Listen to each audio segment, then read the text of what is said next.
അല്ല, നമ്മളൊക്കെ മനുഷ്യരാണ്. സാധാരണഗതിയിൽ മനുഷ്യരാകെ നമ്മളെ ഉള്ളിലേക്ക് കുറേ തിന്മകൾ പലപ്പോഴായി കടന്നു വരാം. അല്ലെ, അഹങ്കാരം, അസൂയ, അല്ലെ വിദ്വേഷം, പക, ഇങ്ങനെയുള്ള പല സംഗതികളും നമ്മളിലേക്ക് വരുമ്പോൾ അത് നമ്മുടെ മനസ്സിൻ്റെ ഉള്ളിൽ നിന്ന് അല്ലെ അതിനെ പുറത്തേക്ക് കളയാൻ അല്ലെ നമുക്ക് സത്യസന്ധത, വിനയം, ഇങ്ങനെയുള്ള ഒരുപാട് കാര്യങ്ങൾ നമ്മളെ ഉള്ളിലേക്ക് നരിക്കേണ്ടതുണ്ട്. നരിക്കാൻ ഉതകുന്ന അല്ലെ, നമുക്കറിയാം പുറത്ത് മഴ പെയ്യുന്നുണ്ടെങ്കിൽ അത് നമ്മളെ ബാധിക്കാതെ നമുക്ക് പോകണമെങ്കിൽ, അല്ലെങ്കിൽ നമ്മുടെ കാര്യങ്ങൾ മുടങ്ങാതെ ചെയ്യാൻ സാധിക്കണമെങ്കിൽ അല്ലെ നമ്മൾ കുട ഉപയോഗിക്കും, അല്ലെങ്കിൽ മറ്റു കാര്യങ്ങൾ ഉപയോഗിക്കുന്നത് പോലെ നമ്മുടെ പുറമെ ചുറ്റുപാടുകളിൽ ഉണ്ടാകുന്ന ആ മഴ നമുക്ക് നിർത്താനൊന്നും പറ്റുമോ?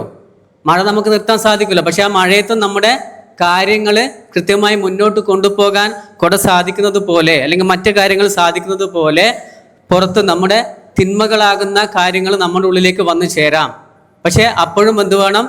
അതിൽ നിന്ന് മോചനം നേടാൻ, അതിനെ ഒഴിവാക്കാൻ സത്സംഗങ്ങൾ, അല്ലെങ്കിൽ നല്ല നന്മയുള്ളവരുമായിട്ടുള്ള കൂട്ട്, അല്ലെങ്കിൽ അവരുമായിട്ടുള്ള കൂടിച്ചേരലുകൾ എപ്പോഴും നമുക്ക് ആവശ്യമാണ്.